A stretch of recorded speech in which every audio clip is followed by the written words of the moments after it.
Take a look at this Abraham Lincoln quote and think about it. Give me 6 hours to chop down a tree, and I will spend the first 4 sharpening the axe. Whenever you set out to achieve something, it might come in handy to invest a lot in the tools that you're going to be using.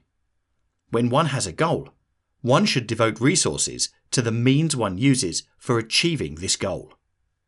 Let's say that our goal is to have a good life.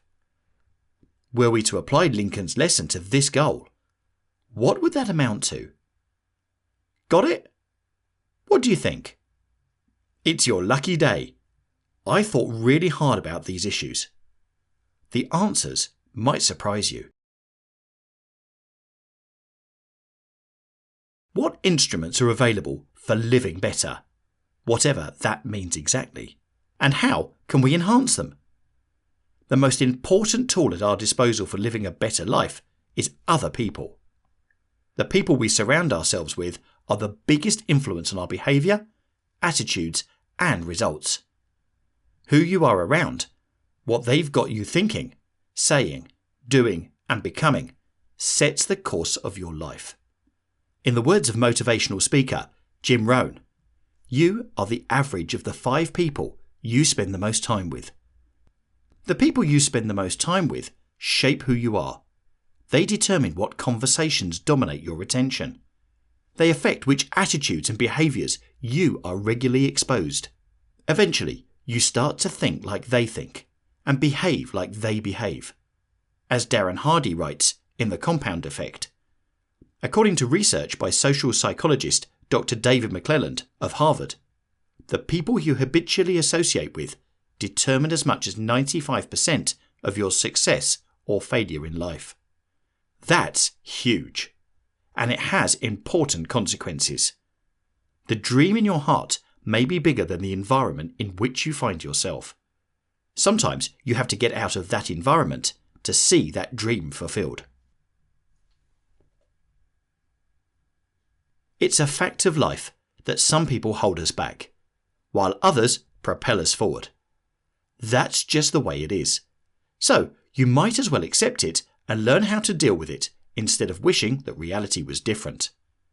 For instance, you can't hang out with negative people and expect to have a positive life. More importantly, if you do all the right things but don't get around people who hold you to a higher standard, then you are more likely to fail. The lesson here is to actively construct your social environment. Don't let it depend on proximity or chance or on how it has always been, but consciously plan which options, attitudes, and life philosophies you do and do not allow to be in your life. These days, people are keen to emphasize that everyone lives in his or her own bubble. In that case, we might as well try to make sure that our bubble is the one that rises highest, the one that makes us reach our goals. Let's take the final step. We started by comparing living well with chopping down Lincoln's tree. But now we can reformulate that. Instead of trying to chop down a tree, we are trying to live well. And instead of sharpening our axe, we are assembling our team. At this point, you probably want to know how to select team members, which criteria to use for engineering your social context. Be that as it may, the goal of this video is to make you think about that. And I don't write life hacky stuff, so I can't give you a concrete action plan here. Moreover, I'm of the opinion that what it means to win the game of life depends on you. By extension, what the best people to surround yourself with will be like depends on you as well. Therefore, that's for you to figure out. That said, I would like to propose one guiding principle that you can use in deciding your criteria for picking teammates. Surround yourself with people you admire.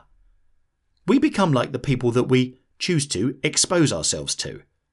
It follows that you can accelerate your personal growth in whatever direction you desire by spending time with people who already are who you want to become. That will infect you with the behaviours and attitudes that help them achieve their success, making it more likely that you will realise similar results in your life. So, ask yourself, who do you spend the most time with? Who are the people you most admire? Are those two groups of people the same? Why not?